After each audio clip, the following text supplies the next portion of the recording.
ఈ నెల 19న జరిగే హిందూ ఐక్యత సమ్మేళనానికి ప్రతి ఒక్కరూ విజయవంతం చేయాలని బీజేపీ రాష్ట్ర కార్యవర్గ సభ్యులు ప్రతాప రామకృష్ణ అన్నారు. వేములవాడ పట్టణంలోని 23 వార్డులలో ఇంటింటికి తిరుగుతూ బొట్టు పెట్టుకుంటూ నవధాన్యాలు పంపిణీ చేశారు. ఈ సందర్భంగా వారు మాట్లాడుతూ హిందూ సమ్మేళన కార్యక్రమం కులాలకు అతీతంగా వేములవాడ పట్టణ ప్రజలకు హాజరై విజయవంతం చేయాలని కోరారు. ఈ కార్యక్రమంలో కౌన్సిలర్లు బంగళ శ్రీనివాస్, ముత్యం, నాయకులు రేగుల మల్లికార్జున్, బోనాల శివ, రేగుల శ్రీకాంత్, ద్వారకా శ్రీదేవి, హనుమాన్లు, కృష్ణ తదితర నాయకులు పాల్గొన్నారు.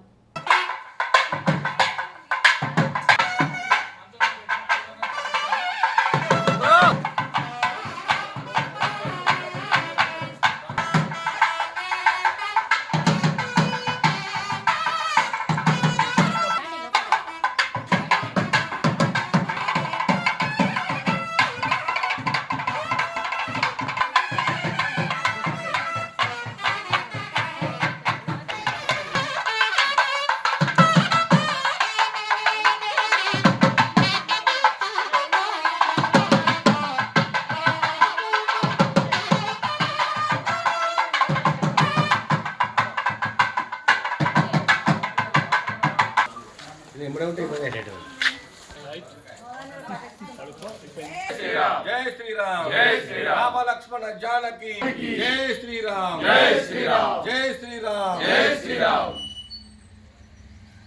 జై శ్రీరామ్. 19వ డేట్న జరగబోయే హిందూ సమ్మేళనానికి ప్రతి ఒక్క హిందూ బాంధవులు హాజరై తప్పకుండా కుటుంబ సమేతంగా రావాలని స్వామివారు వస్తున్నారు.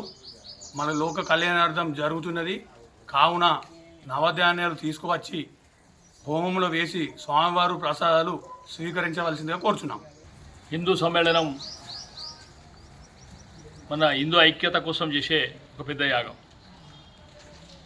దాదాపు 100 సంవత్సరాల క్రితం ఆర్ఎస్ఎస్ స్థాపించబడ్డ తర్వాత హిందువుల హక్కుల కోసం పనిచేసే ఏకైక సంస్థ ఒక వ్యవస్థ ఆర్ఎస్ఎస్, రాష్ట్రీయ స్వయంసేవక సంఘ్.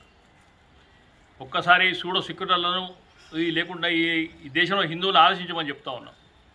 ఒక్కసారి మన నైసర్గిక స్వరూపం చూసుకున్నట్టయితే ఈ హిందుస్థాన్కి వెళ్ళి ఆఫ్ఘనిస్తాన్ పోయింది 3 సంవత్సరాల క్రితమే, పాకిస్తాన్ 1948లో పోయింది, బంగ్లాదేశ్ పోయింది, దాదాపు హిందువులు మైనారిటీ కేరళ అయిపోయినరు.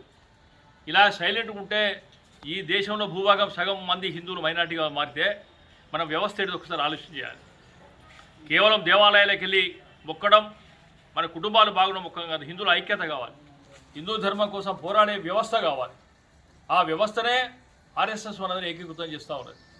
మరి దాంట్లో భాగంగా 19th నాడు హిందూ సమ్మేళనం పెట్టాం మనం. ఇది ఒక్క కుటుంబ కార్యక్రమం కాదు, మనందరం కూడా యావత్ హిందూ సమాజం పాల్గొనాలి. దీనికి రాజకీయ పార్టీలు రంగులు చూస్తూ ఉన్నాయి. ఆ రంగులు కాకుండా కేవలం కులాలతో సంబంధం లేదు, దేనితో సంబంధం లేదు. కడప లోపలే కులం కడప దాటితే మనందరం కూడా హిందువులు కానీ చలమనవుతాం. పెద్ద సంఖ్యలో మనం హాజరు కావాలి.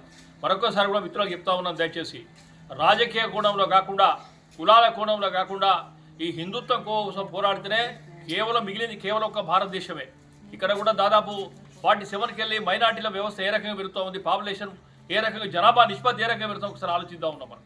మరి ఈ రకంగా దయచేసి మహిళా మన సోదరి మన కానీ అన్ని రంగాల ప్రజలు కూడా విన్నపం చేస్తూ ఉన్నాం. ఖచ్చితంగా హాజరైద్దాం. అక్కడ స్వామీజీ శివానంద స్వామీజీ గారు ఒక ముచ్చటిగా వస్తూ ఉన్నారు. వారి ఆశీస్సులు తీసుకుందాం. గణపతి హోమం ఉంటుంది, నవగ్రహ హోమం ఉంటుంది, ఆ అమ్మవారి హోమం ఉంటుంది. కనుక మీకు ఇచ్చే నవధాన్యాలను తీసుకొని ఆ హోమంలో వేసి అక్కడ ఇచ్చే రుద్రాక్ష, స్వామివారితో పూజింపబడి రుద్రాక్ష ఏదైతే ఉన్నదో రుద్రాక్ష ప్రసాదం కూడా దాదాపు వచ్చే 10,000 మంది కూడా ఇవ్వడం జరుగుతుంది. కనుక మన పెద్ద ఎత్తున ఈ గ్రామంలో మనం ఉన్నదే ఒక దక్షిణ కాశీలో ఒక పుణ్యక్షేత్రంలో ఉన్నాం. ఆ పుణ్యక్షేత్ర పవిత్రతను మనం కూడా కాపాడదాం. మనందరం కూడా భాగస్వామ్యం కావాలని కోరుతా ఉన్నాం. భారత్ మాతాకి జై, జై శ్రీరామ్.